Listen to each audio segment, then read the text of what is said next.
I think you just had an extraordinary experience with these three. These were absolutely three fabulous. I mean, I just was amazed. And I asked for one of them. I'm going to get the other two and actually send them to Kara Walker and say, look, this is why I want to get this exhibition to Laramie.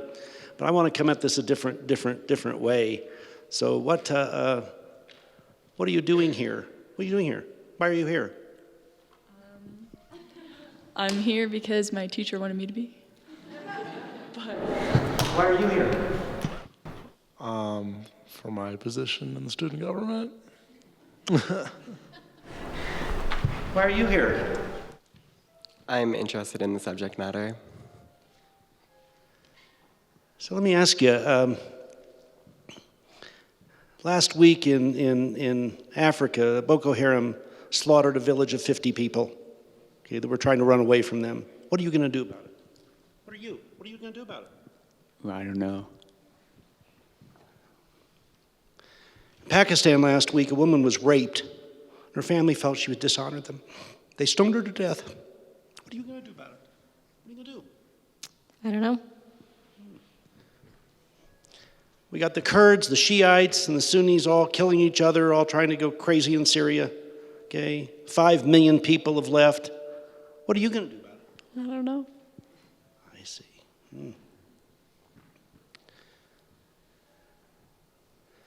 In Israel, you got the Palestinians stuck in that zone. Okay, they're being used as pawns by powers around them. The Israelis are afraid that they'll be too large a vote and Israel will no longer be a Jewish state. Meantime, everybody's, starting to stab each other at night and knock off people on both sides. What are you going to do about it? I don't know. Ukraine, okay, it was doing pretty well, and then Putin decided that it wanted to sort of take over Ukraine. It's a mess right now. What are you going to do about it? I'm going to keep teaching children.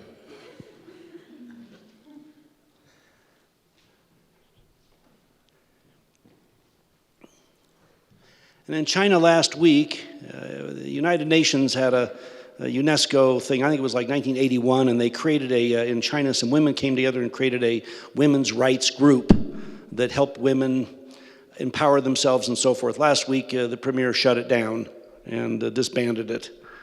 What are you going to do about it? Raise my son and daughter to be feminists. All right. So I think the talks that you just heard over here were from Peter and Colleen and Carrie were incredible. But I think the reason why you're here is because these are just monstrous issues. Okay? And the fact is, the reason why you're here, I believe, is because we, those of us who are a bit older, don't have those answers. All those bright folks in Congress here and in Britain and all around the world, there are monstrous problems all around us. And they're all involving these same themes, okay, of people that hate other people, the whole power trip, the Russia thing, Ukraine, the gender issues, the tribes. Okay.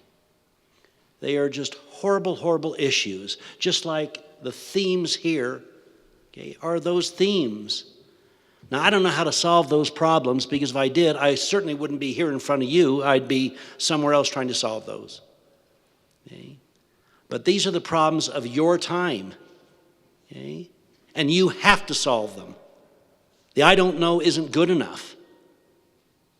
Because you can't graduate from here and go back to your nice towns or worry tonight about going to some party.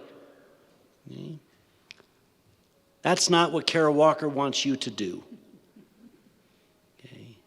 What she wants you to do is try to see if there are answers in this work that can help you try to get a perspective, try to get a new idea, so that in a few years when you're out of here, you're the one stepping up and trying to solve these monstrous, monstrous problems of all the themes you just heard about, the inequality, the race, all the issues you already heard. That's why you're here. Because these answers, there's the answers that you have to come up with that are yet unknown. They're in these works. That's what she's doing. That's what Kara Walker's doing. She is putting up on these walls for you the toughest, toughest themes in human society. And they unfortunately have plagued us since Lucy in Africa wandered out from the plains. So good luck.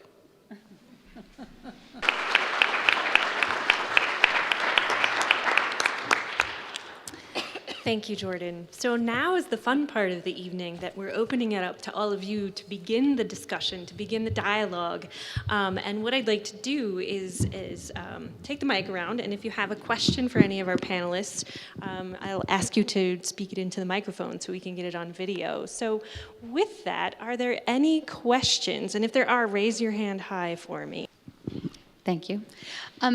Could we hear a little bit more from Dr. Pimblatt and Dr. Fine about what they're doing with their classes in relation to the exhibit? So in my class, I teach African-American history from 1619 to the present.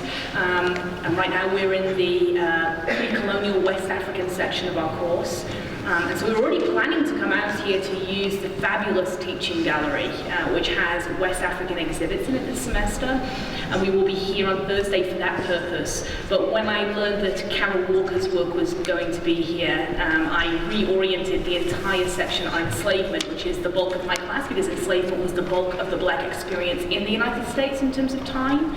And so we will be here looking at these images as a way to discuss the kinds of things that I just articulated in the talk, emancipation, and whether emancipation was an approximation or whether it was realized.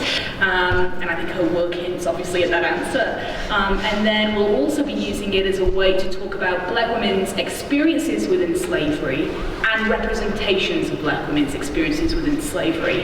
And so we will be using a class blog to create, students will be charged with analyzing an individual artifact from in here, a specific image, and they will be putting it in its context using historical sources, primary and secondary, to wrestle with those kinds of themes of race, gender, and representation in the context of the antebellum and Emancipation South.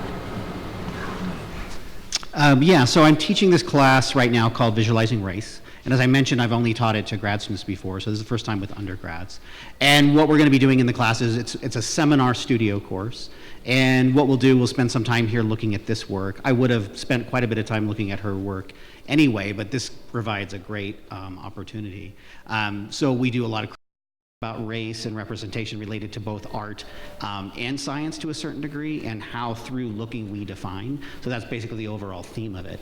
And then, for instance, I did my MFA work on whiteness, so I explored my own racial identity, or the lack thereof, as I thought at the time, which didn't turn out to be true. I have some experience with that, with making, and one of the things I really want the students to take away from that class in particular is that when African American artists are making, when they're producing work, there's more of, I don't know, there's more punch to it, certainly when they're engaging directly with these themes. Because as I was talking in my talk, our consumer economy, beginning in the 19th century, it began with these racialized images of Aunt Jemima and so forth, and they were literally packaged with these figures on them, and they operated as a way to show that their labor was still contained, right? So after slavery, then the Black figures were still contained. They were still captured within a box or on an image, on tin, in paperboard, on wood, etc., and that they were still laboring. They were still, you know, not having leisure time per se. But that led to more leisure time for other people. So there's just a poignancy to it that's really specific. The other thing we're going to do is take this DNA test, which is very fascinating because it does tell you whether you've had any racial admixture in the last 500 years or so, since the conquest and colonization, the transatlantic slave trade. So that's very interesting. Yeah, I'm trying to think what else. Lots of stuff. I am a Republican, but I've been very impressed by Barack Obama in the last 5 years.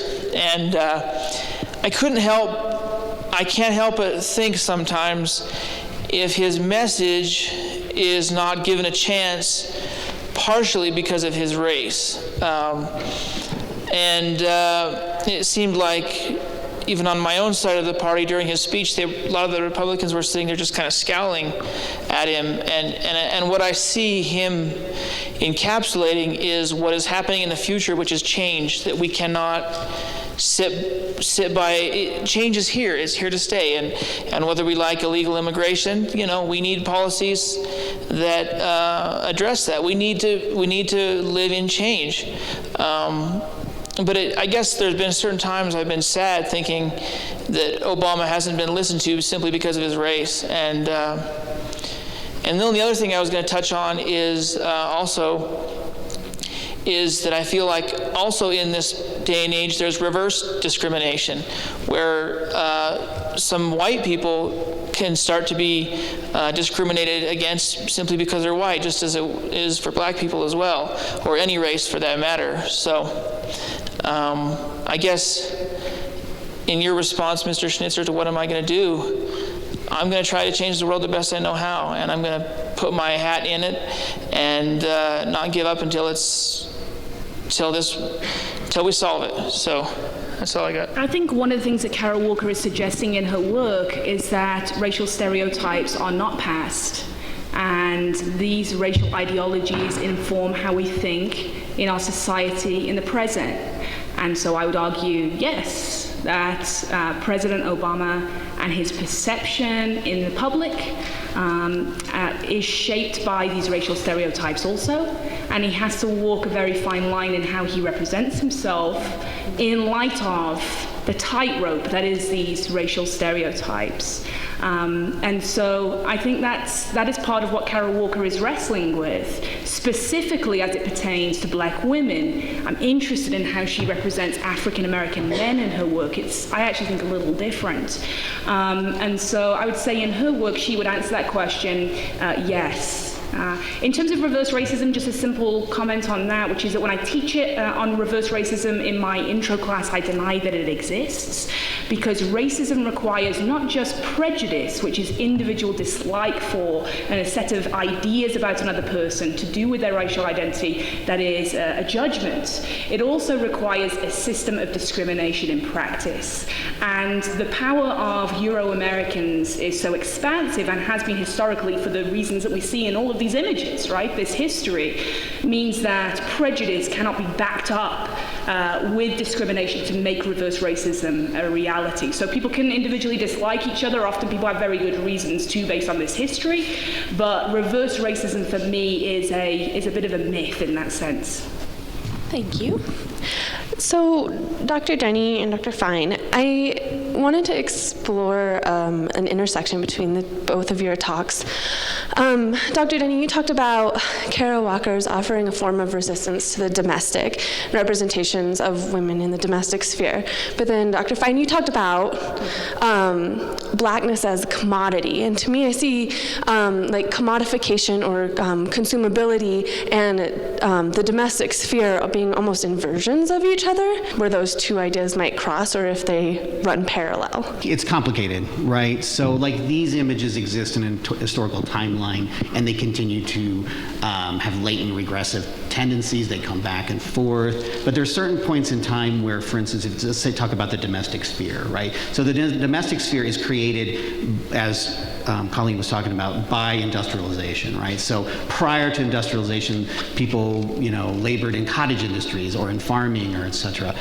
The plantation was made to seem like an ideal, like especially later, like post-emancipation and in the creation of what became called the New South, right? Which was an agreement between the North and the South to come to terms after the terms were made, like in the early 20th century. So after industrialization, the labor that people produced in the home, the objects, the things they produced in the home, that changed. So the role of women largely became one of consumption, right? So that's one thing. But in that period, in that nascent consumer culture, a lot of the objects that were coming, the designed objects and images that were coming in the home were coming through things like pancake mix and so forth, right? So Aunt Jemima, right? And so she's a racialized caricature. She was actually performed by a woman named Nancy Green at World's Fairs and Expos exposed and so forth. So she would make pancakes. And there's a whole tradition of ideas of folklore of black folks passing on recipes to white folks. And it really has more to do with suckering people and, raising them up. You see a lot of the mammy characters here. That's all part of that.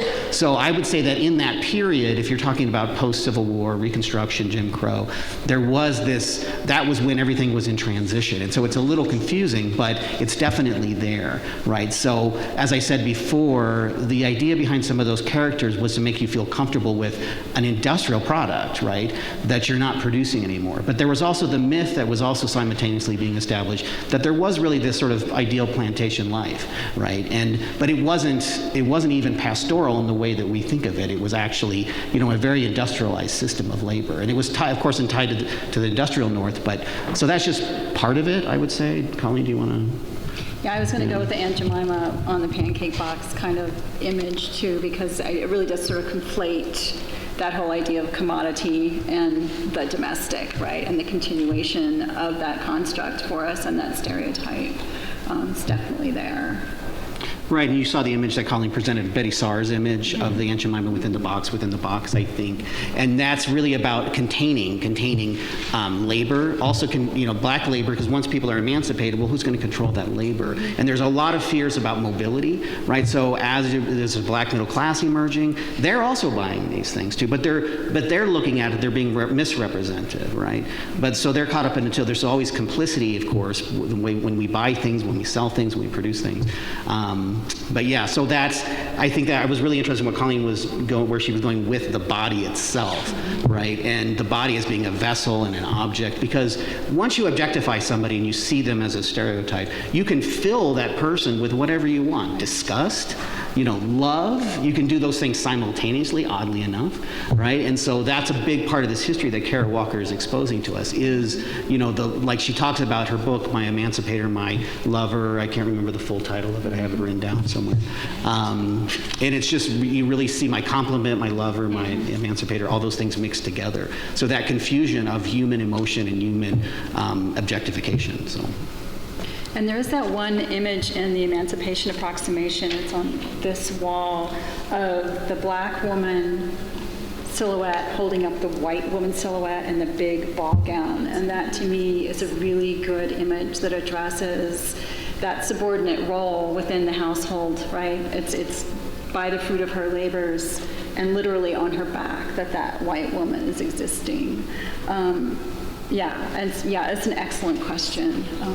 They really do they fight against each other, but they come together as ideals, as ideas. I was also wondering specifically about the woman's body as the house, but then also looking at images of female slaves who have become the commodity.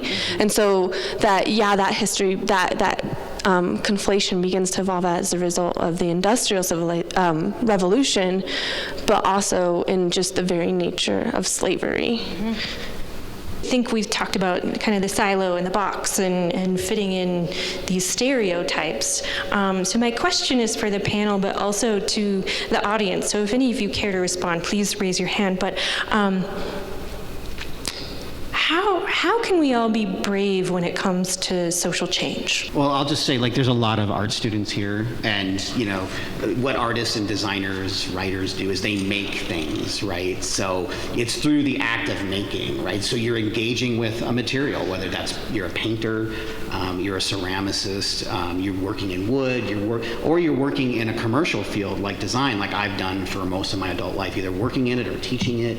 And so you're always engaging with materials, and those things have meanings, and then you're engaging with the medium itself, the larger medium of what you're working in, and then that work becomes public. I mean, it's supposed to be in the public sphere, and once you put your work out there in the public sphere, there's the potential for change. I think Kara Walker affects a lot of change, and there's a lot going on right now that wasn't going on when, for instance, when I was working on my MFA in 2001 to 2004, in terms of just hearing the words. I had to seek out texts on whiteness. I had to seek out critical theory on race and representation to really find it. But it's with social media now, it's ever present. So I would say I don't know about how the term brave, I'm not so sure about, but like, I think it's just about you making and putting your work out there and owning what you make, you know, and understanding its history too. And Kara Walker, I mean, if you think it's easy to make this kind of work, I would think again. And so that's very brave. I mean, it's extremely brave what she does. It's very difficult to make difficult work, you know, and she's complicating it. So she's not making it simple, she's complicating it, but that's what's revealing the complexity of the relationships, you know, right? So like Ralph Ellison said, you know, white Southerners can't do anything, I can't even remember the exact quote, but sing, dance, eat, make love, marry, you know, anything without thinking of African Americans, right? So it's so tied up. You know, especially in Southern culture, when we talk about that, which is principally what she's doing, so that's why I bring it up. I think that the work that she has presented is extraordinarily brave in the sense that it challenges multiple communities. The most obvious one that people will look at today and think about from this audience most likely is the way in which it challenges dominant understandings of black identity and white identity. But it does that in the context of a black aesthetic and literary tradition too, from quite a controversial standpoint, and in a way that I said was, and most scholars have referred to as ambiguous. It explores parts of African American history, at least I'm convinced by this from some of the scholarship that I've read on her work, particularly that of Roderick Ferguson and Gwendolyn Du Bois Shaw, who argue that her work really challenges, in my discipline of African American history, a kind of nationalist narrative that calls for pure heroes, of a victim history that doesn't also leave room for black people to be human beings full of complexities.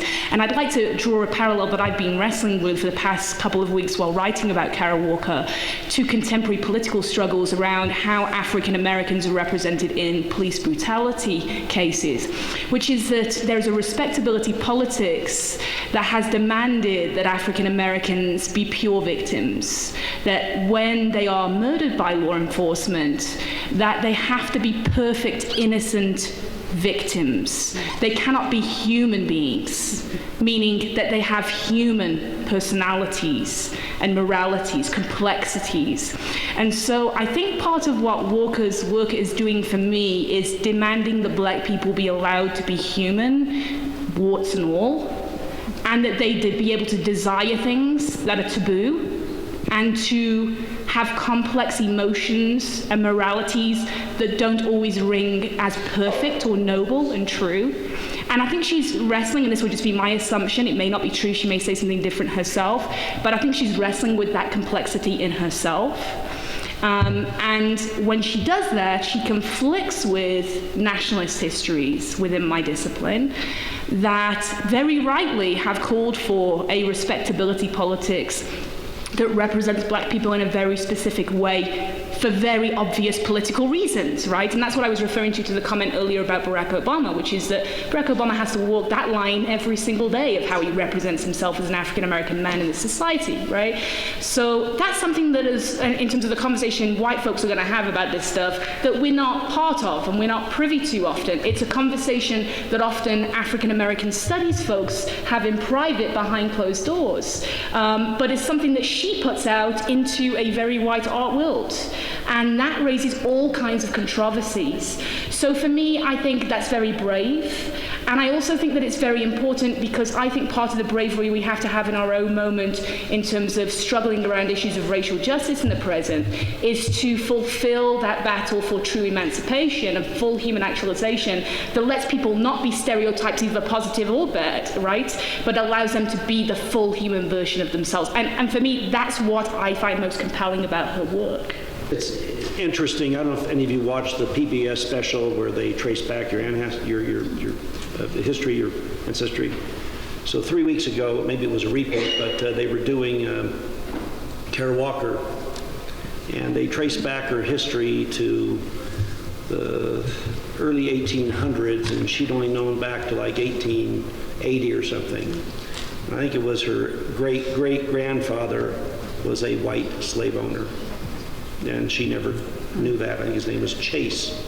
And the show does an amazing job going to all sorts of church records and county records and whatever. And it was fascinating watching her. I don't think it was, I don't think they tell the people from, her reaction was, she was contemplative but stunned.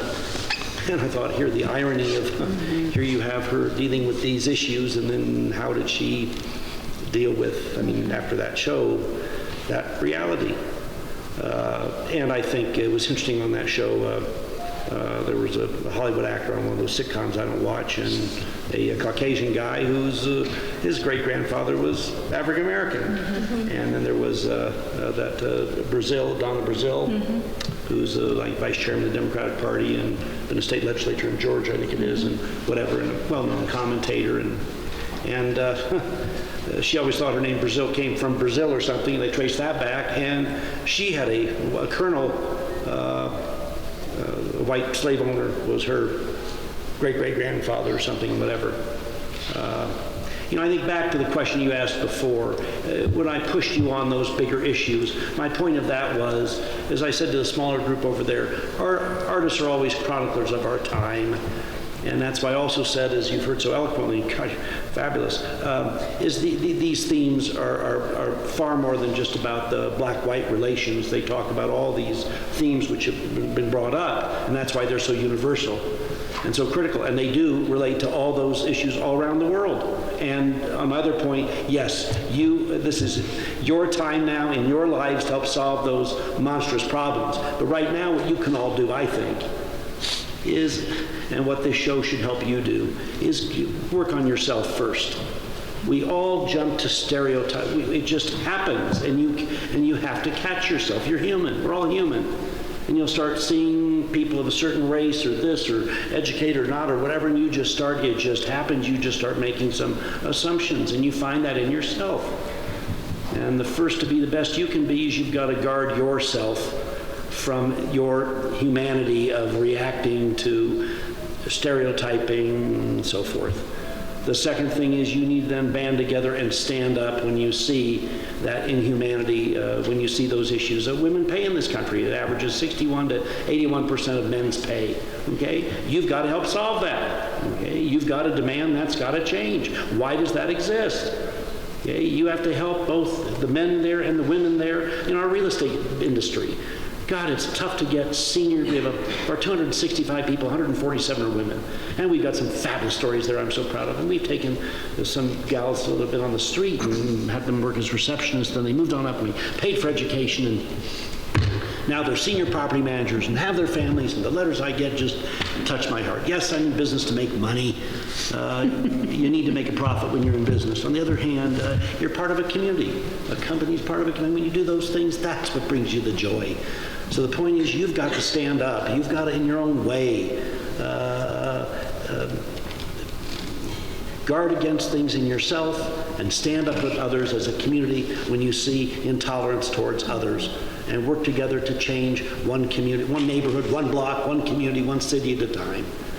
And that's where I think she speaks to all of you, to break it down into a smaller piece. And what I think when you walk out of here, you're going to be moved. You are moved by this, by what you consciously see, and by subtly and unconsciously things that are going on.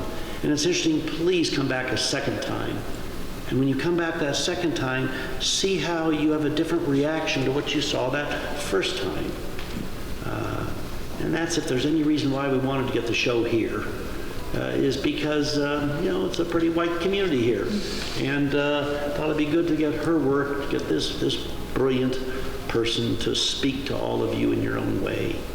So, and boy, with all the things you're going to do with all the classes, that just is incredible. Fabulous. But just think, as I said, it's when you feel yourself reacting to someone or whatever, someone that's not as smart or this or different, whatever it all is, okay, that's a real feeling. But then you've got to snap back and say, wait a second, what am I doing?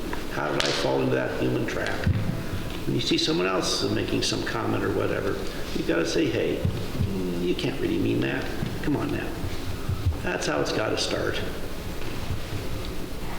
It seems that often when an individual wants to make a choice that would be stereotypical of the demographic they belong to, like a woman wanting to be a housewife or a young black man wanting to go into the rap business, they often receive no support from activists, or they might even be vilified by activist groups.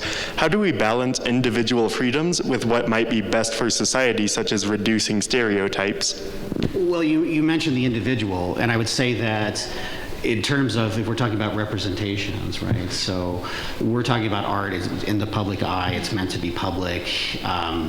But usually when we talk about the individual in the US, what we mean are white individuals, because that's the way a white person is treated. They're treated as an individual. So I touched on this a little bit in my talk, which is the notion of double consciousness, which is a term that was coined by W.E.B. Du Bois, and he understood as an African American what he called the Negro at that time. This was the 19th century. That you have to carry around as an African American. He carried around an image of himself, his exterior image, how other people saw him. And he had to keep that front up all the time in order to be safe and not to put himself in jeopardy and so forth. And then also carry his internal reality of who he really is. So when we talk about individuality in the United States, we're usually talking about individuals who are not grouped into certain groups. And that process of being grouped and not being seen as individuals is a very complex one. I'm not sure individual choices need to be vetted by activists. So I'm not sure about that part of it. But if we're talking about the way that we see, whenever we look, we define. That's just the truth of it. And that has happened over time through art, through science. And so that things that look just a little unfamiliar to us suddenly become strangely unfamiliar, and things that seem just a little bit familiar seem very familiar. So when we look at someone, we may see them as very familiar, even though that we have no relationship to them. So that would be my answer to that.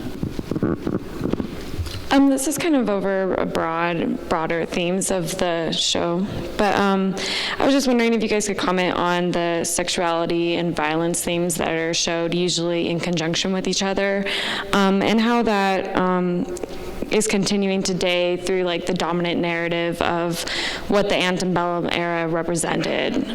So if you could just talk a little bit about that.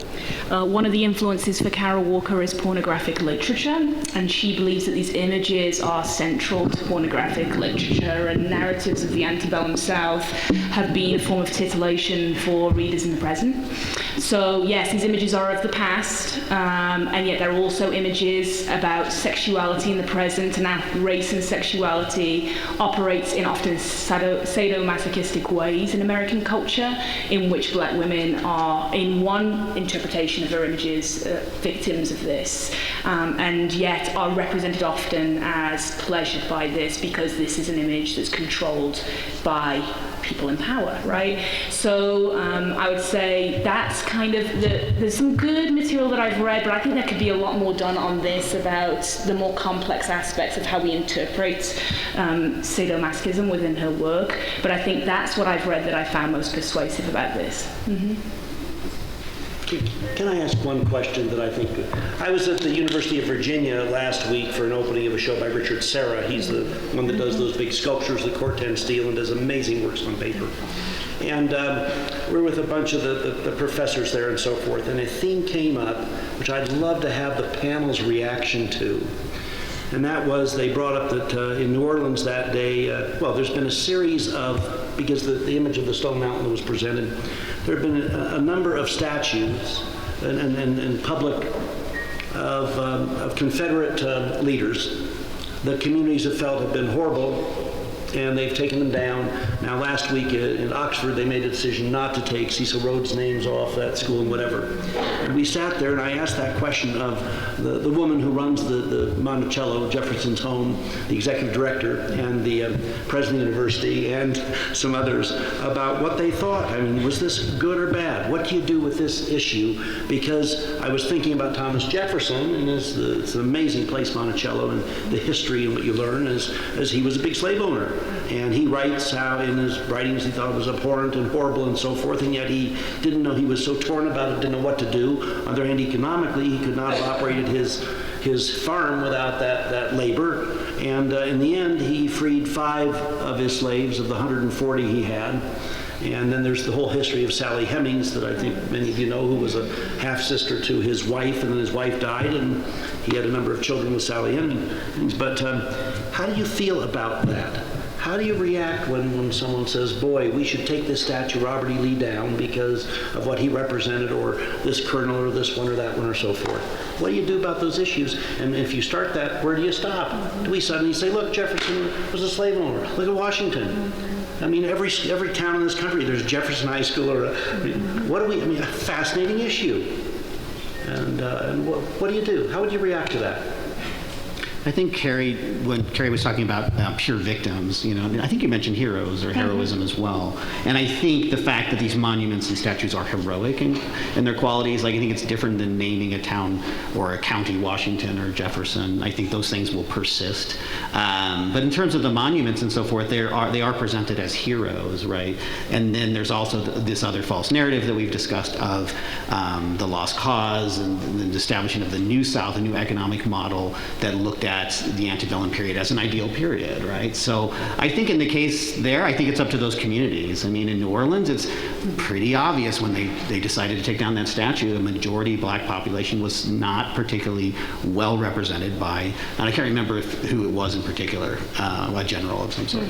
So I think it depends. Like, I have roots in the South, but and in the North, but I grew up in the North. So obviously I'm not gonna be as empathetic or sympathetic to that Southern cause. Right? Like, I can join the Sons of the Confederacy. I choose not to. So. I think one of the challenges with it for me is the absence of representations that compete with those. So those images become our national narrative, and they become part of a kind of truth tale that's as fictional as this lost cause narrative is, right? That people buy into to this day as kind of reflective of their heritage in the case of Southern whites often. So that for me, that part of that is troubling, and that's why I have been very supportive, I guess, in my mind and energy, of students that have specifically made demands here and in South Africa of the removal of these monuments. But as a historian, I also worry that I want those monuments not to be erased. I want a critical approach to those monuments. And even more importantly for me, and I say it's particularly important here in Laramie, it's something we're working on in my other class this semester, is I want the erasure of black people's experiences and stories to be addressed, right? That their counter-narratives, which are, in some cases, I think this is what Walker's wrestling with, are also constructed fictions, right? But I think, and I do buy this, I'm kind of more in the Du Bois school, that I think there is greater truth to these stories, empirically. So, where I wrestle with Walker in this case, is that I think that needs to be reinstalled onto our landscape. We need counter-narratives of these kind of larger mythologies. Here in Laramie, the way that I'd see that happening in our own community is that we had a lynching in our community in the early 19th century, in the early 20th century, and we have no landmark on our landscape that indicates that large numbers of white people within our community participated in incidents of mob violence at 7th and Grand. And so black people's lives and their sacredness as part of our community is erased, and yet images of people that were slaveholders who participated in the subjugation of black people are memorialized and deified. That power relation for me, I guess, is the problem that I have with that, in that it's not being competed against by anything, and it's not being critiqued by, maybe a little marker at the side that puts Jefferson in his context or explains other aspects of what was foundational to our nation's history. The conclusion that academic group reached is it was wrong to take these statutes down. They should be used for discussion and conversation, and there should be panels, there should be a balance of trying to put in context of the time what these folks did and how our views have changed today. Fantastic. Thank you all for coming today. We strongly believe in the discussions created and flowing from this week's program will help all of us effect positive change in our communities. I think the conversation started here tonight is just the beginning of that. I like Jordan's kind of challenging, inspirational challenge, I guess, for all of us to come back and revisit this work and question ourselves. How does it resonate within our own individual individual, with our bodies. We invite you to come back as much as you'd like. This exhibition is going to be up through May 14th. We also have a number of opportunities, as I mentioned, to come back at the museum. If you're interested in class visits, please contact myself or Heather Bender, our master teacher. And one last opportunity tomorrow to continue this conversation. We are hosting the very first lunchtime conversations with curators. It's going to be a monthly series that happens throughout this semester. It's myself and Nicole Crawford. Tomorrow our special guest is Jordan Schnitzer. And we're going to have Q&A session, stories behind the artwork, and time to just have this conversation continue. So please join us from 12 to 12:30 tomorrow here at the Art Museum. I also encourage you to take advantage of all of the MLK DOD Days of Dialogue events. There's some really fascinating events happening that are as complex as the conversations here tonight. So thank you all for coming. Thank you so much to all of our panelists and special guests. And with that, please have a wonderful evening. Let's give them a big round of applause.